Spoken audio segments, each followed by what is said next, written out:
கிராம நிர்வாக அலுவலகத்தில் பணியில் இருந்த பெண் விஏஓ மீது பணியிடை நீக்கம் செய்யப்பட்ட அலுவலக பெண் உதவியாளர் சாணத்தை கரைத்து ஊற்றியுள்ளார்.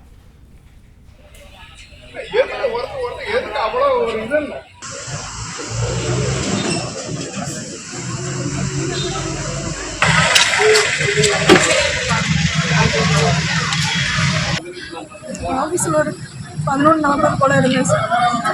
திடீர்னு உள்ள பின்பக்கத்துல இருந்து பார்வையில் தெரியாத மாதிரி பேக் சைட்லேருந்து சடனாக உள்ள வந்து ஒரு கவரில் ஏதோ எடுத்துகிட்டு வந்தாங்க. டக்குன்னு அந்த கவருக்குள்ள சாணி எடுத்து மூஞ்சில் அடிச்சு சேர்லேருந்து இழுத்து என் துப்பட்டாவெல்லாம் இழுத்து கீழே போட்டுட்டேன். இது என் ஊரே, நீ எப்படி இங்கே வேலை செய்கிற, உன்னை யாருக்கு வந்து காப்பாற்றுறாங்க, உன்னை பார்த்துடுறேன், உன்னை கொல்லாமல் விட மாட்டேன்னு சொல்லி உள்ளேயே கதவை மூடிட்டு அடிக்க ஆரம்பிச்சிட்டேன்.